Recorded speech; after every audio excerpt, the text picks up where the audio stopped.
Bonjour à tous, merci d'être présents pour ce webinaire organisé autour de la qualité de vie au travail pour mieux comprendre ces enjeux, organisé par Trainme Corporate. On est ravis de vous accueillir avec Lucille pour ce webinaire d'une heure autour de la qualité de vie au travail. Donc on va le faire, le programme de ce webinaire va être autour de 4 axes. Le premier, ça va être quels sont les enjeux de la qualité de vie au travail? Quels sont les bénéfices, pour les entreprises? Comment rendre ces actions plus efficaces autour de la qualité de vie au travail? Et enfin, on va vous présenter notre planning et notre challenge connecté de la semaine qualité de vie au travail, dont je rappelle, c'est notre deuxième édition. J'ai le plaisir d'accueillir aujourd'hui Lucie Hernandez, qui est notre experte du jour, une experte de la qualité de travail qui va vous présenter ces enjeux. Je la laisse se présenter. Merci beaucoup pour l'intro, Gatien, et bonjour à tous et à toutes. Je me présente, moi c'est Lucille et je suis consultante en bien-être en entreprise.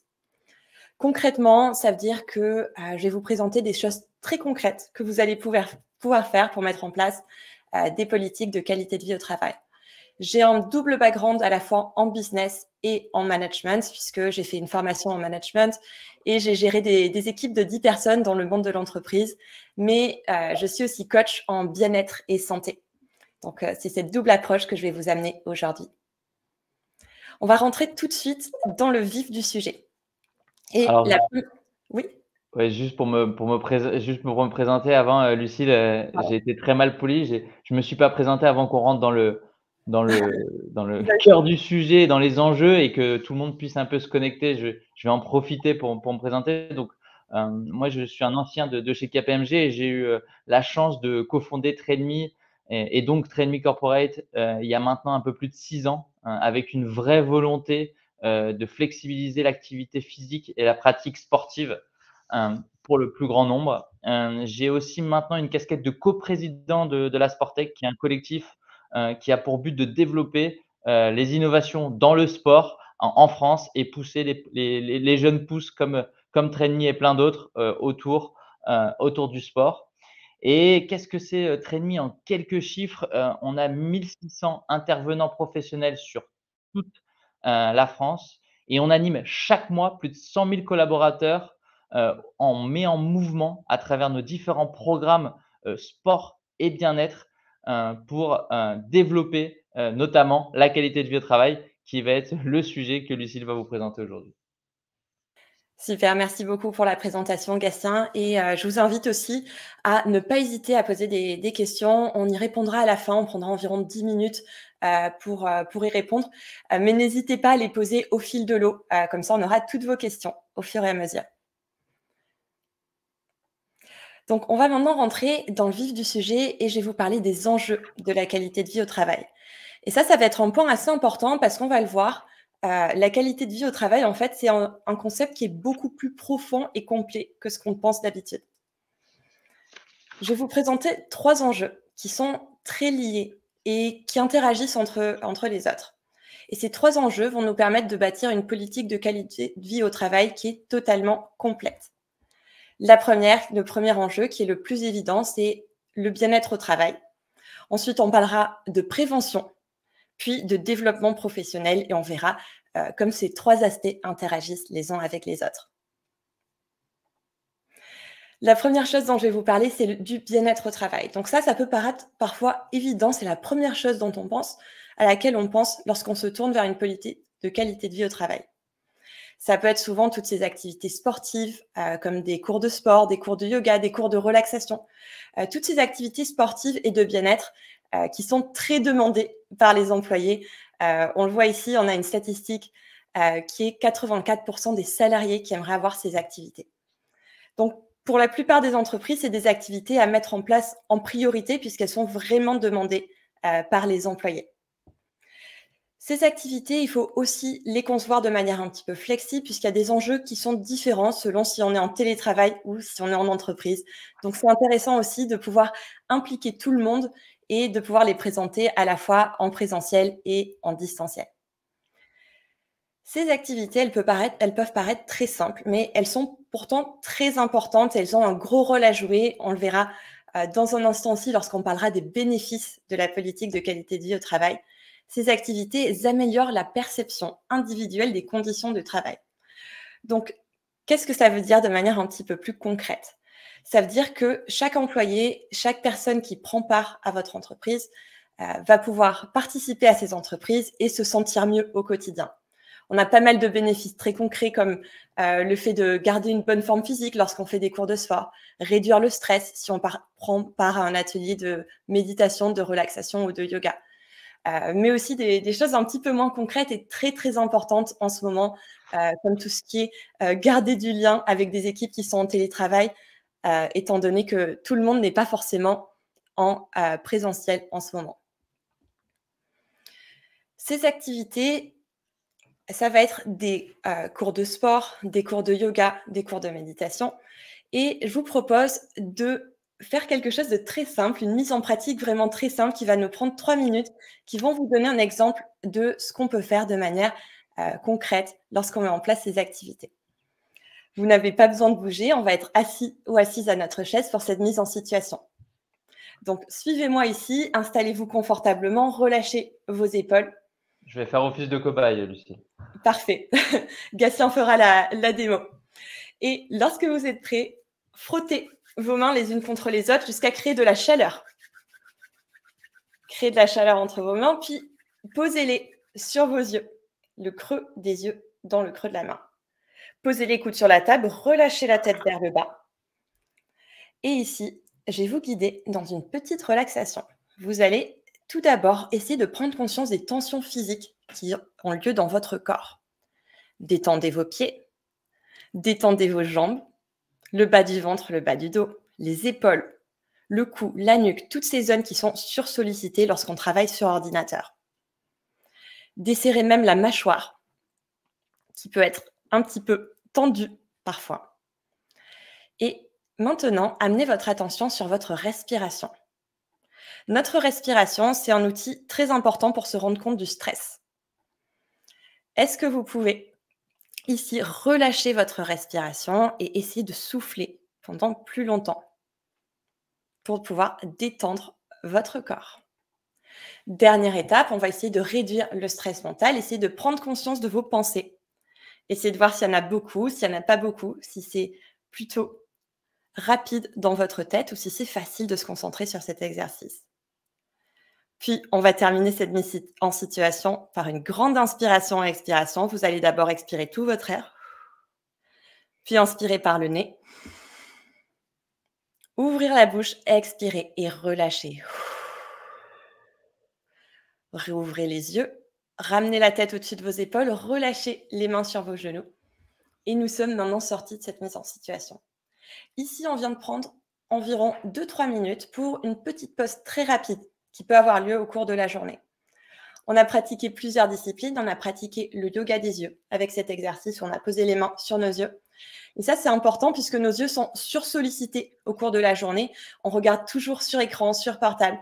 Et ça peut être un petit peu difficile pour certains collaborateurs, en particulier en télétravail, où on n'a pas forcément accès au même poste de travail que lorsqu'on est sur site. On a fait aussi un exercice de relaxation. On a pris conscience du stress physique. Et souvent, on se rend compte qu'il y en a quand même beaucoup.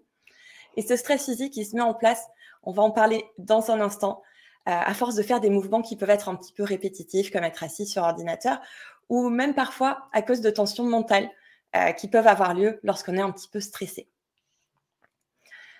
Je reviens maintenant à la présentation et je vais vous parler de la suite. Merci beaucoup, Lucille, ça m'a fait du bien. J'espère que tout le monde se sent très relaxé. Oui, je vois que tout le monde dans le chat se sent vraiment relaxé, donc c'est top. Donc c'est incroyable ce qu'on peut faire en 2-3 minutes pour se relaxer et pour améliorer son bien-être. C'est encore plus incroyable lorsqu'on met en place des actions qui sont régulières, lorsqu'on a des cours réguliers qui nous permettent de vraiment apprendre les techniques pour se relaxer et les mettre en place au quotidien. Donc je vois que cet exercice a eu énormément de succès dans le chat. Un grand merci. Ravie de voir que ça s'est aussi bien passé pour vous. Et on est d'accord, Lucie, ça s'applique à tout le monde et à tout type de profil. Oui, exactement. N'importe quelle personne peut le faire pendant 2-3 minutes à n'importe quel moment.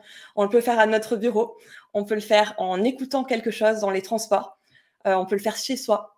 Ça, c'est quelque chose qui est vraiment puissant puisque, en fait, tout le monde est concerné par, les tensions oculaires parce qu'on est tout le temps sur écran, le stress physique et le stress mental. Top. Du coup, cette partie-là, à mon avis, lorsque vous avez fait cet exercice, vous vous êtes rendu compte qu'il y a énormément de parties du corps où vous avez des tensions. Vous vous êtes dit: «Tiens, mes épaules sont super tendues, ma mâchoire aussi», ainsi de suite, ou peut-être d'autres parties du corps. Et ça va être intéressant parce que ça nous fait une transition pour notre prochaine partie. On va parler de prévention. En fait, on passe beaucoup de temps au travail, on passe beaucoup de temps à faire des mouvements qui peuvent être un petit peu répétitifs. Et ça va être important, de faire attention justement à tous ces mouvements-là ou à toutes ces choses qui peuvent être, soit répétitifs physiquement, soit répétitifs mentalement comme, le stress physique et le stress mental, qui peuvent avoir des grosses conséquences sur notre santé physique et mentale. Lorsqu'on parle de prévention, souvent, on pense à toutes ces activités, qui sont des activités physiques. Par exemple, des conducteurs, des personnes qui travaillent en entrepôt ou des personnes qui peuvent avoir un travail manuel qui peut être parfois, évident. C'est quelque chose de très concret, par exemple, comme de conduire un porte-palette comme on le voit ici, sur l'image de droite. Cette prévention pour le travail physique, elle est super importante. Il y a un processus qui est, très complet, qui va être fait à la fois sur site, mais on peut aussi avoir des ateliers qui sont, réguliers et qui se font aussi en distanciel. Hem, on a tout ce qui est, des inspections, des formations au matériel, un suivi qui est très concret. Et effectivement, Lucile, nous, nos interlocuteurs qui viennent avec ces sujets-là, c'est souvent un sujet, assez mature sur ce type de prévention, versus, la suite et effectivement avec des protocoles, un accompagnement, qui est souvent assez normé, et qui permet, assez simplement et assez, logiquement, j'ai envie de dire, de limiter, les accidents du travail. Par exemple, avec un protocole d'échauffement qui limite à 30 les accidents du travail, sur des métiers à forte intensité comme le BTP ou la logistique. Merci pour cette info. C'est vrai que 30 c'est vraiment beaucoup et tout ça, c'est des métiers qui peuvent sembler dangereux pour quelqu'un de pas forcément formé à ça, qui se dit: «Tiens, ça, c'est évident, il faut mettre en place des actions très concrètes d'échauffement». Mais si je vous disais que ce qu'on fait actuellement, être assis face à un ordinateur, c'est aussi très dangereux. Peut-être que vous le croirez pas forcément, mais c'est vraiment le cas. Lorsqu'on est assis sur ordinateur, on fait des gestes qui sont répétitifs, on est dans des positions qui sont pas forcément idéales et ces positions-là, elles peuvent être un petit peu dangereuses et c'est important de bien les garder en tête, pour pouvoir trouver justement la bonne position au travail, la bonne installation, de son ordinateur, de sa souris, de son poste de travail, qu'on soit sur site ou en télétravail. Et je vais vous donner un exemple très concret et à mon avis, vous l'avez aussi vu dans votre vie. Heu, lorsqu'il y a à peu près pile 2 ans, on a commencé à être en télétravail. On a tous commencé par, peut-être travailler sur notre canapé, amener notre ordinateur portable à la maison et très rapidement, on s'est rendu compte que, bah, ça passait pas forcément, ça faisait un petit peu mal, on avait mal au dos, mal au cou, mal aux épaules, peut-être ailleurs, et on s'est rendu compte peut-être des vrais risques, d'être assis toute la journée. Donc s'échauffer, c'est bien, bien sûr pour les boulots, qui sont physiques, mais c'est bien aussi, lorsqu'on est assis ou assise sur notre chaise. Donc on propose pas mal, d'exercices là-dessus où on va vraiment voir, en détail, qu'est-ce qu'une bonne posture, comment s'échauffer, quels sont les petits étirements à faire lorsqu'on est assis ou assise sur notre bureau. Vous voyez quelques exemples, de bonne posture, à gauche, dans la petite image. On parle aussi souvent de qu'est-ce qui se passe lorsqu'on conduit, puisqu'en fait souvent on conduit pour aller sur notre poste de travail et en entreprise.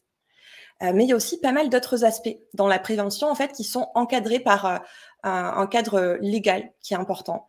Donc on vient de parler de TMS et de prévention physique, mais il y a tout ce qui est santé mentale et risques psychosociaux. Donc on a tout ce qui est stress et ça a été très important, lors du passage au télétravail puisqu'on est tout le temps connecté.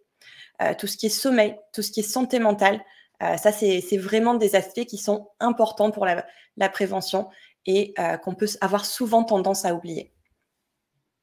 Oui, je compléterais effectivement le cadre légal qui a été, instauré, par nos institutions et notre gouvernement sur, la prévention et la santé et la sécurité des salariés, qui s'est inscrit, dans la loi.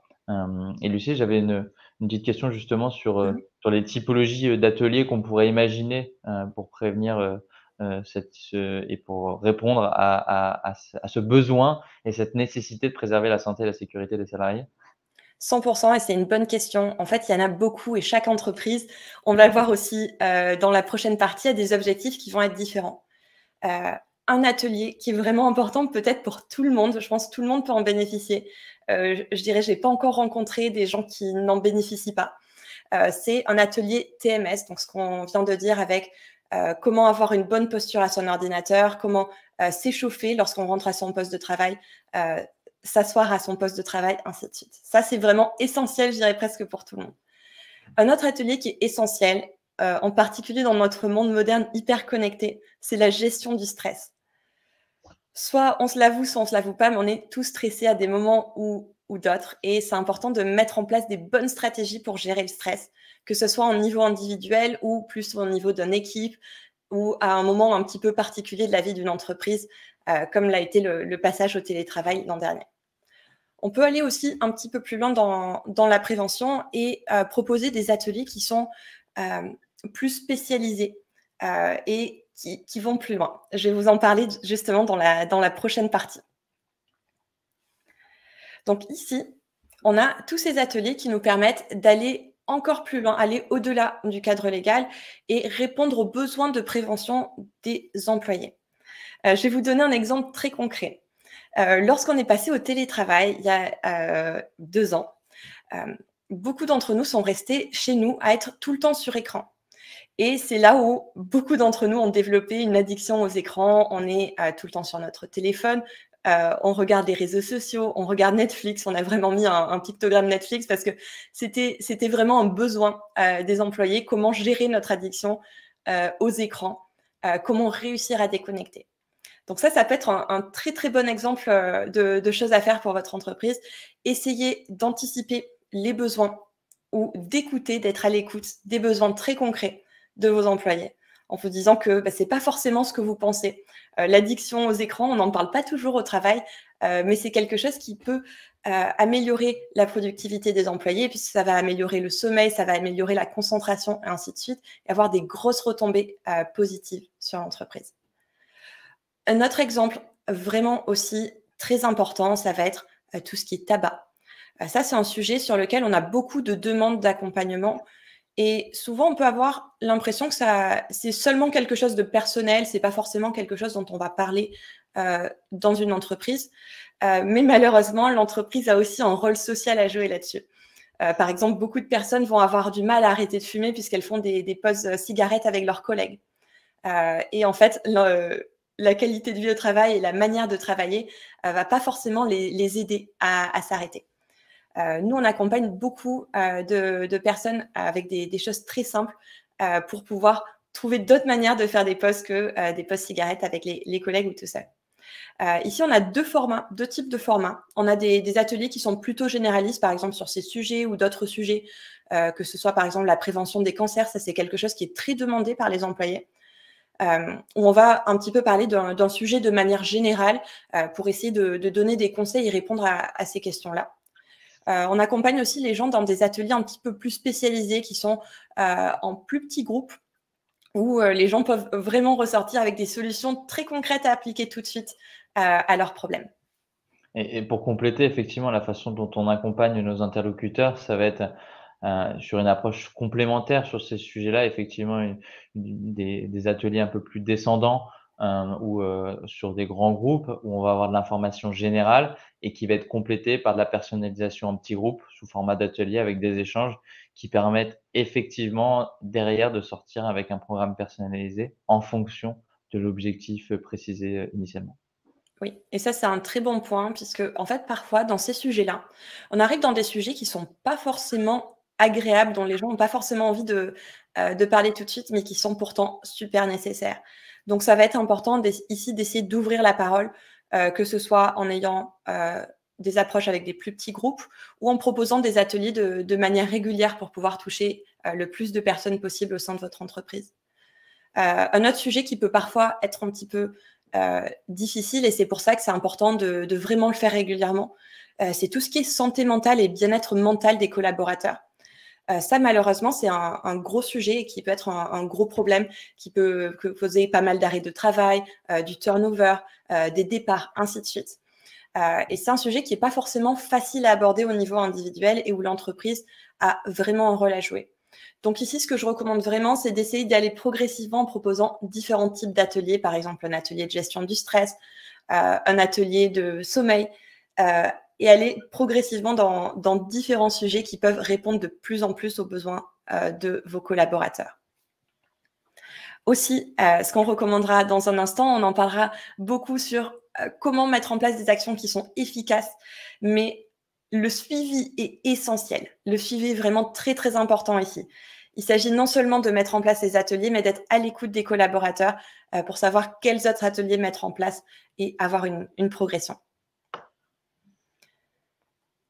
On passe maintenant au développement professionnel. Donc ça, c'est le troisième aspect des enjeux de la qualité de vie au travail.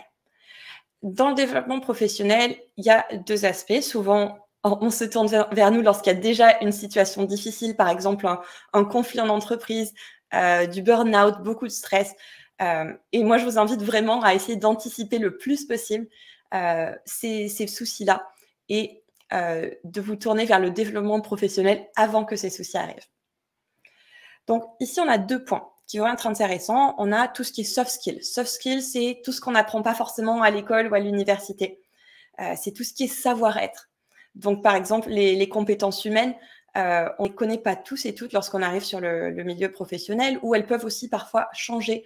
Par exemple, si vous avez fait toute votre carrière dans un certain milieu et vous changez de milieu, ça sera des nouveaux codes à apprendre, des nouvelles choses à apprendre. Et ça, je pense que vous le savez bien. Ces compétences personnelles, elles peuvent aussi être liées au bien-être au travail. Un exemple, là aussi très concret, c'est le télétravail. Lorsqu'on a commencé à télétravailler il y a 2 ans, pour la plupart des gens, c'était la première fois. Donc, il y avait plein de choses qu'on ignorait. Comment organiser sa journée de télétravail, comment bien s'installer, je vous en ai déjà parlé, comment déconnecter, comment avoir un équilibre entre la vie pro et la vie perso. Ça, c'était de nouvelles choses à apprendre pour tout le monde. Et c'était un petit peu compliqué au début. Et ça ne va pas forcément de soi. Ce n'est pas des choses qu'on va inventer. Et c'est toujours plus agréable d'avoir quelqu'un qui peut nous les expliquer. Et c'est là où cette démarche de qualité de vie au travail va vraiment de pair avec la démarche RH ou une démarche de management. Ces soft skills et ce développement professionnel, il va être important aussi pour développer des équipes. Et ici, on va parler de tout ce qui est compétences humaines et comportementales. Souvent, par exemple, lorsqu'une nouvelle équipe se crée ou lorsqu'un nouveau manager rentre en place, une dynamique va se créer et ça va être intéressant de voir comment on peut agir dessus, en particulier avec un aspect qualité de vie au travail. Donc, toutes ces compétences-là qui vont se mettre en place, ça va être important de les transmettre au reste des équipes et de les transmettre aussi au sein d'une même équipe. Ça va être différent pour chacun, mais par exemple, des sujets qui reviennent très, très souvent, et je pense que la plupart des entreprises en bénéficient, c'est tout ce qui est organisation. Souvent, on se rend compte qu'on est stressé au travail, que ça ne va pas très bien, mais ça peut peut-être être aussi lié au fait de juste ne pas avoir appris des bonnes compétences organisationnelles. Et ça, souvent, les employés s'en rendent compte lorsque c'est trop tard et ça peut même mener à des gros sujets comme le burn-out et le stress chronique dont je vais vous parler dans un instant. Donc, anticipons le plus possible ces soucis-là en donnant des compétences très concrètes aux membres de votre équipe et de votre entreprise, que ce soit l'organisation ou la productivité ou le télétravail. Ouais, et pour compléter ce que dit Lucille, effectivement, c'est ce type d'accompagnement est une brique supplémentaire à toute votre politique managériale et de développement des compétences, qui est très intéressante et complémentaire souvent avec les choses qui sont déjà mises en place et qui optimisent et garantissent de meilleurs résultats. Souvent, nous en tout cas, c'est ce qu'on a vu avec nos différents partenaires. 100%, et merci Gatien. Effectivement, c'est quelque chose qui est très complémentaire et qui vient vraiment s'ajouter. En fait, tous ces aspects de la qualité de vie au travail, ils ont un rôle dans une démarche qui est plus globale. Donc, c'est vraiment important de tous les considérer. Par exemple, lorsque les employés sont stressés, on pourrait juste se dire « Ah, ben, on va leur mettre un cours de relaxation ». C'est déjà super bien parce que ça va leur donner des outils très concrets. Mais peut-être que les employés sont stressés parce qu'ils sont désorganisés, qu'ils n'ont pas forcément appris certaines méthodes qui pourraient les aider à gérer leur emploi du temps. Tout ça vient s'ajouter et interagit les uns avec les autres. Un autre aspect du bien-être au travail et de la qualité de vie au travail, c'est lorsque ça va mal, la gestion des situations difficiles. Ça arrive à tout le monde dans des étapes de la vie professionnelle, d'avoir des moments où on est en conflit, des moments où une équipe ne s'entend pas bien, on ne sait pas forcément pourquoi. Et je pense que vous en avez vu relativement souvent. Là aussi, il y a quelques aspects qui peuvent venir ajouter une brique à l'édifice et qui peuvent donner des compétences à des équipes et qui peuvent être complémentaires dans une démarche d'amélioration de la gestion des situations difficiles. Je vais vous donner l'exemple du burn-out. Donc, le burn-out, c'est quelque chose qui peut être très tragique. On s'en rend compte souvent lorsque c'est trop tard. On peut avoir, par exemple, un employé qui est en arrêt très long et qui se sent vraiment pas bien. Le burn-out, c'est ce qu'on définit comme épuisement professionnel. En fait, c'est notre système nerveux qui lâche totalement à force d'être stressé, de ne pas avoir pris soin de soi. Notre système nerveux lâche. Je vais prendre un petit moment pour vous expliquer comment fonctionne notre système nerveux pour aller un petit peu plus loin dans notre exemple. Il y a deux aspects du système nerveux qui nous intéressent. Il y a l'aspect qui est responsable de la relaxation. Donc, c'est ce qui fait que on peut dormir, on peut se reposer, on peut être tranquille. Il est aussi lié à la digestion, il est aussi lié au bien-être un petit peu plus global, à la santé, par exemple. C'est ce qui fait que lorsqu'on se sent un petit peu malade, on passe une bonne nuit de sommeil et ça va mieux le lendemain. De notre côté, on a l'aspect du système nerveux qui est lié à la réaction. Là, c'est ce qui fait que face à un danger, on est à fond. Par exemple, on traverse la rue et un bus manque de nous écraser, on arrive à courir très vite pour éviter un danger. Malheureusement, cette partie-là du système nerveux, elle est activée par plein d'autres choses du monde moderne. Un email un petit peu stressant, une réunion un peu compliquée, ou juste des notifications sur notre téléphone vont suffire à l'activer. Lorsqu'on a du mal à gérer peut-être certains aspects de notre vie professionnelle, ça va complètement activer la partie du système nerveux responsable de la réaction. Et malheureusement, ces parties du système nerveux, elles fonctionnent de manière complètement opposée. C'est-à-dire, on ne peut pas à la fois se relaxer et être activé. Il faut savoir passer de l'un à l'autre. Ça aussi, c'est une compétence qui est acquise. On peut apprendre à se relaxer. Mais si on n'apprend pas à se relaxer, je vais vous expliquer comment ça peut dériver et devenir un vrai burn-out. Donc, si on n'apprend pas à se relaxer, la partie du système nerveux responsable de la réaction est toujours activée. On est tout le temps dans la réaction. On se sent un peu comme si on combattait un danger de manière permanente. D'un point de vue physique, la partie du système nerveux responsable de la relaxation ne s'active pas. Donc, ça veut dire aussi que tout ce qui est sommeil, digestion, réparation du corps, on oublie. Le corps se fatigue beaucoup plus vite. Et au bout d'un moment, si on n'agit pas sur le stress, on continue à soumettre notre corps à beaucoup de stress. Ce qui va se passer, c'est que notre système nerveux va lâcher. Il ne va plus répondre aux stimulations. Par exemple, si on a quelque chose qui va être très important et auquel il va falloir réagir, on va être tellement fatigué qu'on va être à la fois stressé et fatigué et pas réussir à réagir. Ça s'appelle le stress chronique. C'est quand on est tellement fatigué, tellement épuisé, tellement stressé qu'on n'arrive plus à rien faire. Ça, c'est déjà arrivé à beaucoup d'entre nous, à mon avis. Mais si on n'agit toujours pas à ce moment-là, ça peut devenir un burn-out, un moment où on ne peut plus vraiment rien faire puisque le corps est vraiment épuisé.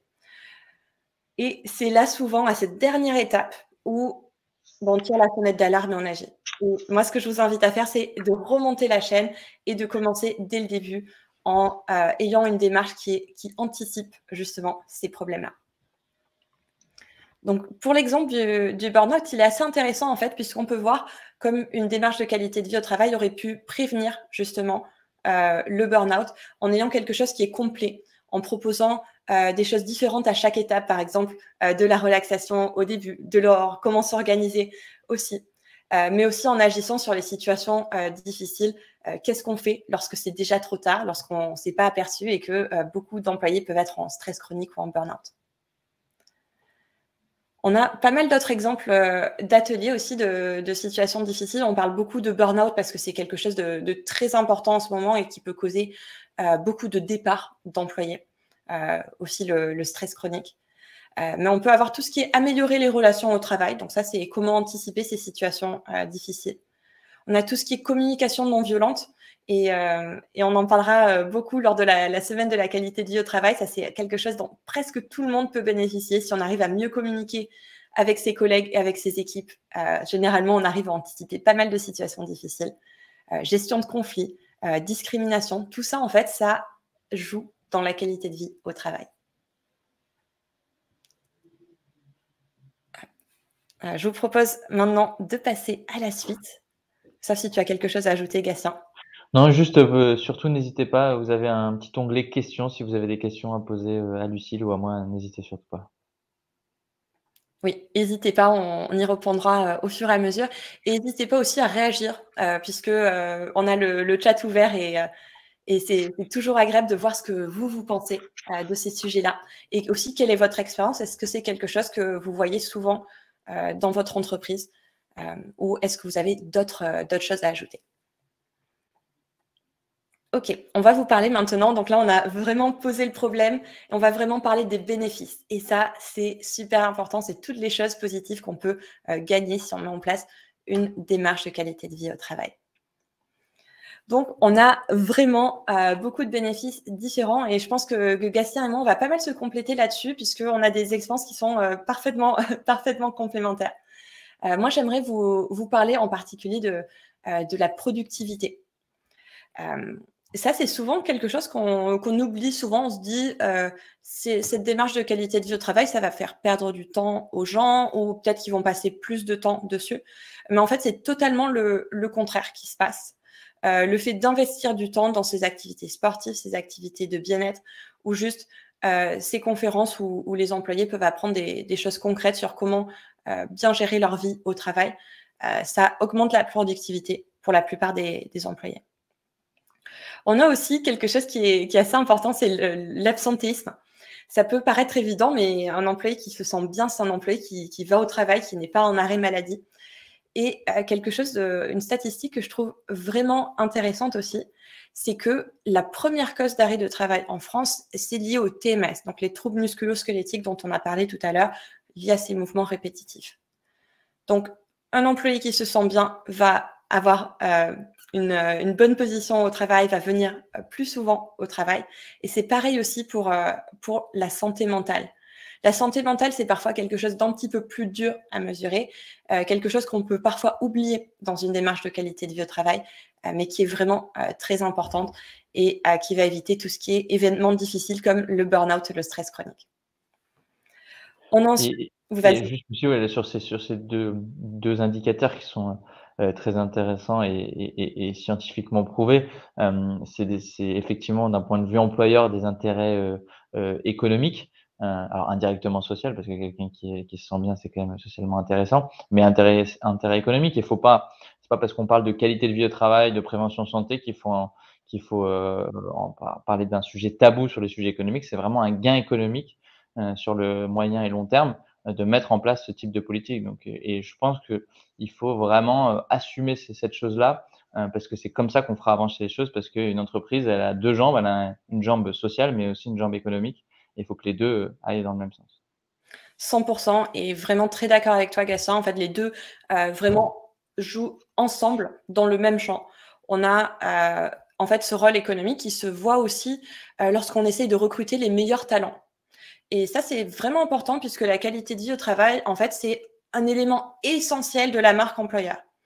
Et on va avoir de plus en plus d'employés qui posent des questions, par exemple, qui peuvent demander soit de manière très directe, qu'est-ce que vous faites pour améliorer la qualité de vie au travail, mais aussi parfois de manière détournée, peut-être qu'ils vont essayer de se renseigner sur Internet, voir qu'est-ce qui est fait, voir en fait comment l'entreprise peut aussi les bénéficier à eux et comment une bonne qualité de vie au travail est mise en place.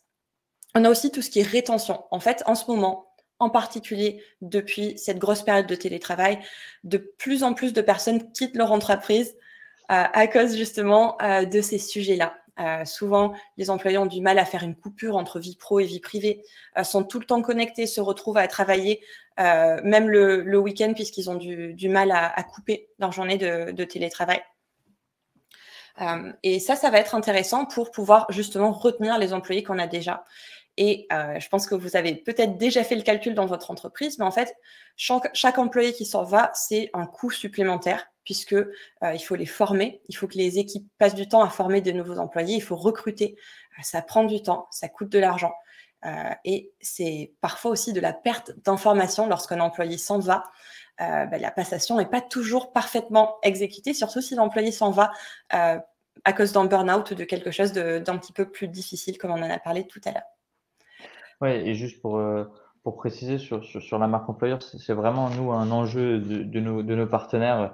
C'est souvent la clé, la clé par laquelle ils viennent, ils se retournent vers nous parce que effectivement, il y a tout ce qui est garder ses collaborateurs, les engager dans une mission. Alors la mission, c'est l'entreprise, hein, bien sûr, c'est le plus important, mais tout ce qui va être autour, qui va être à la fois la cohésion d'équipe, des avantages pour les salariés, vont vraiment jouer dans la balance dans un marché. Je pense que la plupart d'entre vous le savez, en ce moment très tendu, le marché de l'emploi, donc ce qui est plutôt positif pour les employés, mais pour les employeurs plus compliqué.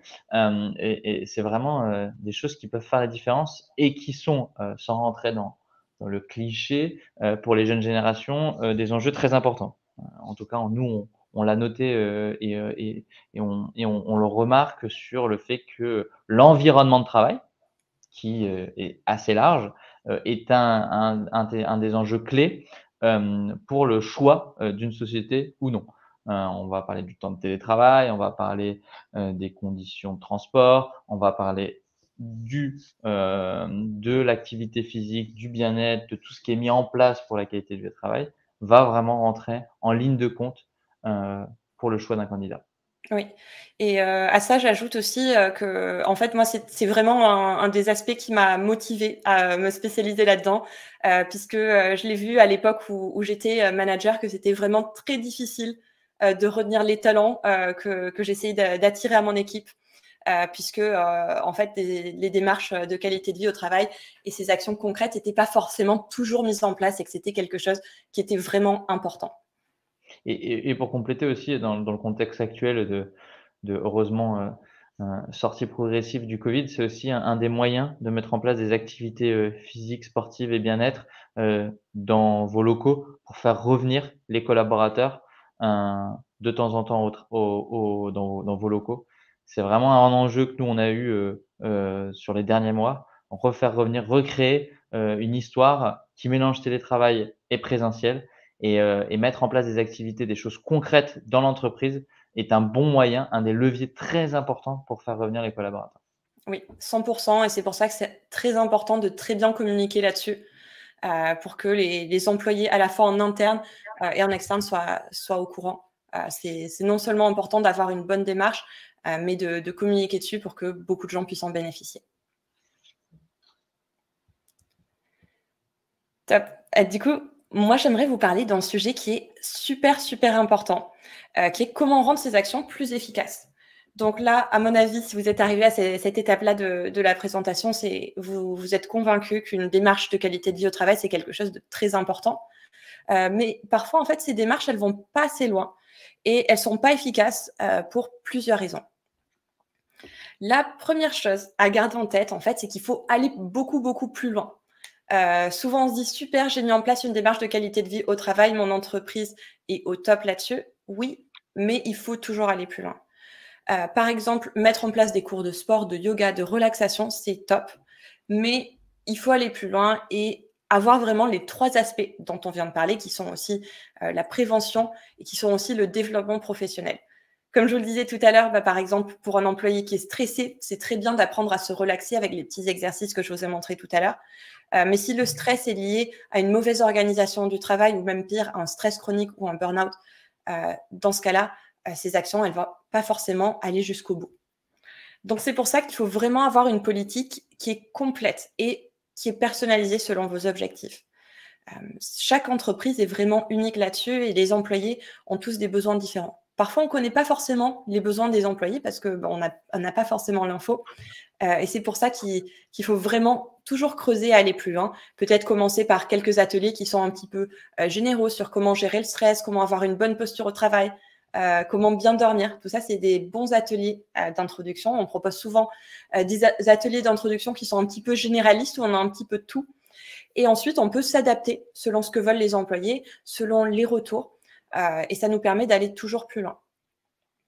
Il faut vraiment aussi, en fait, que la discipline soit adaptée à l'entreprise. Par exemple, dans des entreprises qui sont un petit peu plus formelles, peut-être les employés vont être un petit peu timides et vont pas oser aller à des cours de yoga en présentiel, par exemple.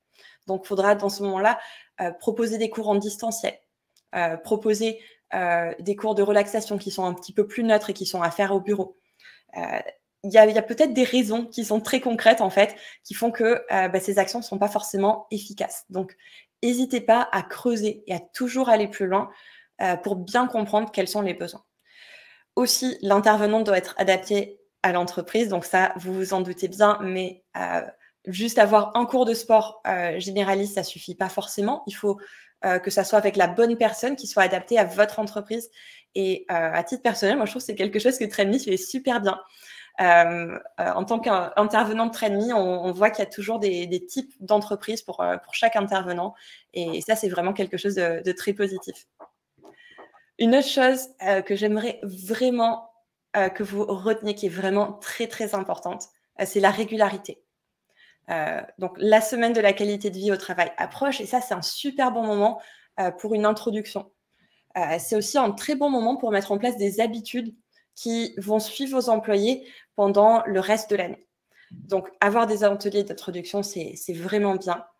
Mais aussi, il faut aller plus loin, proposer peut-être un rendez-vous régulier à vos employés. Et ça va être quelque chose d'utile pour être sûr que, en fait, toutes ces actions, elles ne s'oublient pas au bout de quelques mois. Donc, juste avoir une action par an, c'est pas forcément utile. Vaut mieux avoir quelque chose de plus régulier, puisqu'ici, on essaye de créer des habitudes. On essaye d'aider vos employés peut-être à créer des habitudes, de faire plus de sport, de réduire leur stress, de mieux s'organiser. Et ça se fait pas seulement en une fois, ça prend du temps. Et c'est pour ça qu'il faut vraiment le faire régulièrement. La dernière chose sur la régularité, c'est que c'est important d'avoir des ateliers d'introduction qui sont réguliers. Peut-être tous les trimestres, tous les mois, selon la taille de votre entreprise, pour les personnes qui auraient peut-être raté le début et qui aimeraient s'y mettre, qui souhaitent retrouver un petit peu la progression en cours de route. Donc, à bien garder en tête aussi. Et pour compléter ce que dit Lucille, effectivement, nous, ce qu'on voit avec nos partenaires, c'est apporter de la flexibilité dans la mise en place, et s'adapter aux vrais besoins, des collaborateurs et des enjeux, de l'entreprise. L'importance de l'outil digital, à la fois pour la communication, la mise en place, mais aussi pour la pratique, par exemple en visio quand c'est en télétravail. Et bien évidemment, un suivi, de KPI à définir, à suivre ensemble pour mesurer l'impact de ce qui a été mis en place. Ça coule de source, mais c'est vraiment primordial. 100%. Donc voilà un plan d'action sur comment rendre ces actions plus efficaces. Moi, je vous invite, on enverra tout cela vous sera aussi envoyé par mail, mais n'hésitez pas à prendre une capture d'écran si jamais vous voulez le garder en tête, parce que ça, c'est souvent ce qui manque à la plupart des entreprises. Cet aspect-là est peut-être le plus important, le fait vraiment d'aller plus loin et de rendre ces actions plus efficaces dans un vrai processus et une vraie démarche QVT. C'est pas seulement un événement, la qualité de vie au travail, c'est pas une fois par an. Mais c'est une démarche qui prend du temps et qui s'inscrit dans la durée. Donc maintenant, on va vous donner des idées très concrètes de par où commencer. On a un programme pour vous qui a été pensé pour commencer, pour aussi approfondir et vraiment mettre en place ces bonnes habitudes. Et Effectivement, ouais, pour commencer et mettre le pied à l'étrier, aussi pour compléter, parce qu'il y a déjà des personnes qui ont mis en place. On va vous présenter un peu le programme, de notre deuxième édition, comme je vous disais en introduction, de notre challenge interentreprise, de la semaine de la qualité de vie au travail qui est en juin, un challenge connecté, où, comme vous le savez, on met en place un challenge de pas, un challenge de défi, sportif et culturel, et on va, vraiment, accompagner, challenger les entreprises entre elles autour de cet enjeu-là avec aussi, comme va vous présenter Lucie, un programme spécifique d'activités sportives, mais aussi des ateliers, bien-être et de prévention santé. Et en plus de ça, autour de ce challenge, on va rajouter une dimension RSE qui est très importante dans notre démarche. Et cette fois, en avant-première, on met toujours dans le challenge une dimension RSE. Et cette fois-ci, la dimension RSE sera autour du commerce équitable et de la formation de femmes sur un sujet de culture en Afrique. Et on pourra vous donner plus de détails très prochainement. Mais voilà un peu pour vous donner le contexte de notre challenge de la semaine QVT. Merci pour ces infos. Je te laisse donner le programme et un peu le contenu du programme sur la partie atelier. Super, donc n'hésitez pas aussi à réagir ici si vous avez des questions. On arrive bientôt à la partie où on pourra échanger et avoir des questions. Moi, je vais vous expliquer un petit peu ce qui se passe dans chaque atelier et en fait, ce qui va être important pour vos employés et votre entreprise. Donc, on commence. Et d'ailleurs, je serai l'intervenante de pas mal de ces ateliers. D'ailleurs, ce premier atelier va être animé par moi sur comment apprendre à gérer son stress au travail. Ça est vraiment important. Moi, je pense que si, si tous vos employés pouvaient venir à cet atelier-là, ça serait vraiment top parce qu'on est tous super stressés au travail. Ici, on va parler du stress de manière globale. On va parler bien sûr, de techniques pour réduire son stress, mais on va parler aussi en fait de qu'est-ce qui fait qu'on va être stressé au travail et comment on peut agir sur notre mode de vie au travail pour être de moins en moins stressé. Donc, on va aborder par exemple des sujets de mode de vie comme l'alimentation, l'organisation, ainsi de suite. Ça sera vraiment une approche qui va être vraiment globale ici. Ensuite, on parlera de nutrition. Donc là, ici, c'est un sujet qui est très demandé puisque on passe quand même pas mal de temps à manger au travail. On va voir comment avoir une bonne stratégie pour le repas du midi, pour être en forme. Et on va voir aussi en fait que ça a un gros impact sur l'énergie du reste de la journée. C'est vraiment quelque chose qui va avoir un impact sur toute l'énergie du reste de la journée. Il y a des bonnes choses à choisir et à ne pas choisir le midi pour être en forme l'après-midi. Petit indice, c'est mieux d'avoir un repas qui est consistant et pas trop sucré pour éviter le coup de barre de 3-4 heures. Ensuite, on parlera des risques liés au travail sur écran. Donc, on en a beaucoup parlé aujourd'hui. Ça, c'est super important puisqu'en fait, on est tous assis dans la même position à regarder notre ordinateur. Et comme je vous le disais tout à l'heure, ça a un très, très gros impact sur notre santé. On arrive enfin dans l'aspect un petit peu plus développement professionnel. Et celui-là, il est important aussi. Et je vous invite vraiment à inciter vos équipes à y participer. Tout ce qui est communication non violente. On verra des techniques simples pour mieux parler avec ses collègues lorsqu'on est en désaccord, mais aussi mieux collaborer. Et ça a un gros impact sur la productivité et l'entente au sein des équipes. Parce que souvent, lorsqu'on a du mal à communiquer, on manque des informations et ça peut se traduire dans des erreurs, une perte de productivité, ainsi de suite. On parlera ensuite de sommeil. Donc, tout ce qui est sommeil, c'est aussi un gros sujet important qui a un très gros impact sur le bien-être au travail. Je dirais même que c'est peut-être l'aspect le plus oublié, le plus important. En fait, lorsqu'on dort mal, on n'est pas productif, on n'arrive pas à prendre de bonnes décisions. Et apprendre quelques techniques pour bien dormir, apprendre pourquoi on dort mal. Par exemple, certaines personnes boivent du café jusque très tard le soir. Ça peut être un souci. Mais il y a plein d'autres choses qui rentrent en jeu. Il n'y a pas que ça. C'est quelque chose qui est plutôt complexe et qui est bien de démêler et de mieux connaître pour pouvoir bien dormir et retrouver un petit peu sa productivité au quotidien.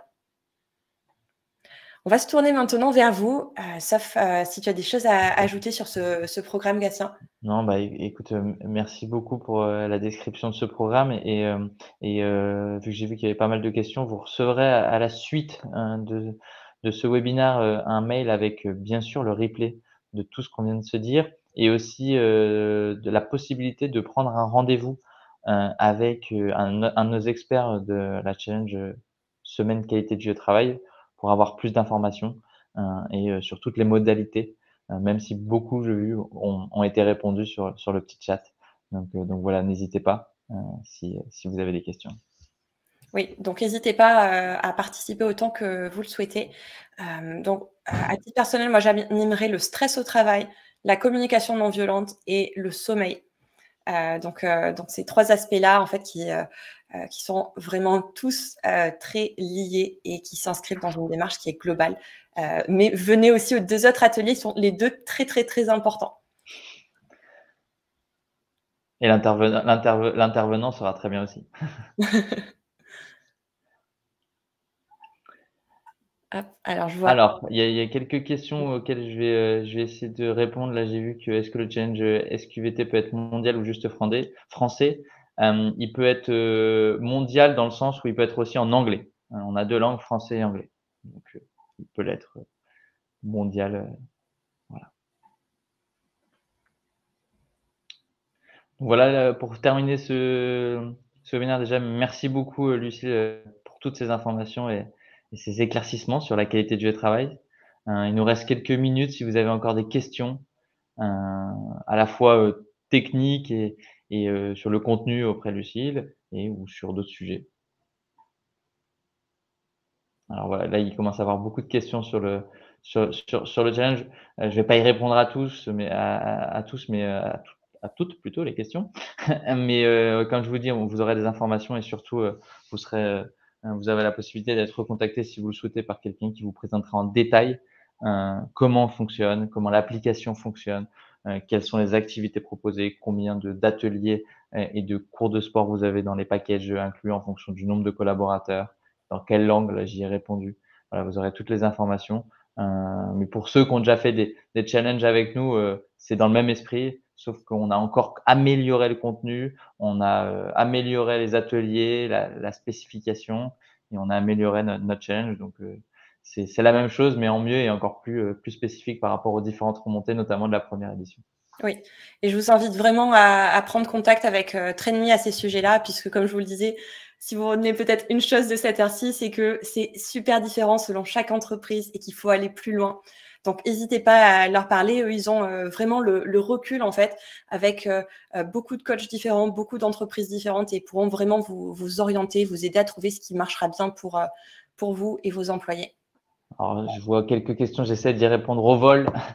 Tester l'application, oui, c'est possible, on peut vous mettre en main un format test de l'application. Le nombre de personnes par atelier, c'est quasi illimité. Alors les ateliers, c'est inter-entreprise. Par contre, les cours de sport qui sont en présentiel sont forcément intra-entreprise, mais les ateliers que vous a présentés Lucille seront inter. Ce qui permet d'avoir accès à du contenu de qualité pour un coût moindre, forcément. Et merci pour toutes ces questions et tous ces retours positifs. Ouais, merci beaucoup, ça fait plaisir. Oui, c'est très agréable. Un grand merci. Oui, il y a des animations sportives en même temps.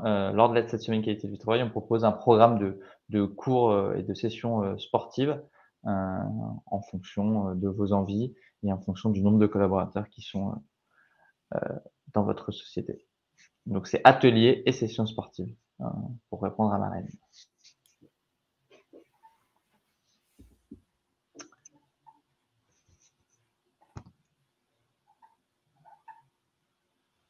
Et bien sûr, comme pour ceux qui nous connaissent et pour ceux qui nous connaissent moins, tout est digitalisé à la fois à travers l'application, à la fois on gère les inscriptions, on a un système de liste d'attente s'il y a trop d'inscrits, on a un système de rappel 24 heures avant le cours.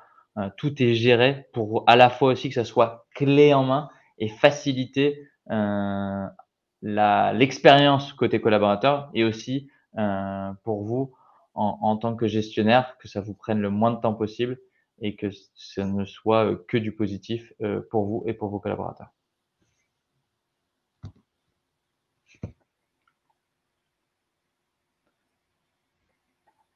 Je vois encore des gens qui sont en train de taper. Donc.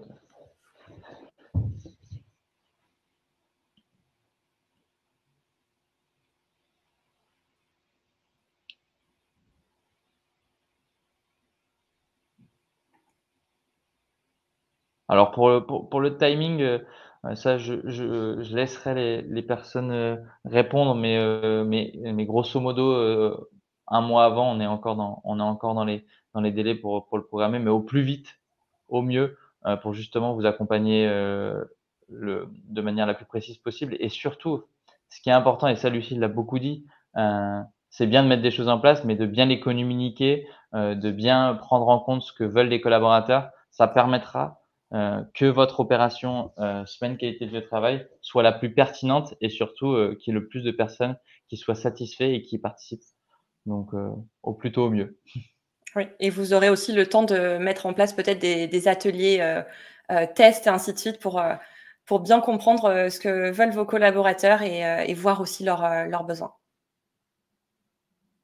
Et bien sûr, il y aura des coms, Marlène, vous complétez mon propos. Il y a des coms prévus, des communications prévues, pardon, pour à destination de vos collaborateurs pour maximiser justement, cette communication, à la fois pour l'interne et pour aussi, en externe, pour vos réseaux sociaux. Donc, comme pour le challenge de Noël pour ceux qui connaissent, mais effectivement, on vous fait vraiment quelque chose de clé en main, encore une fois, pour que le processus et la démarche qualité de vie au travail ait le plus d'impact possible.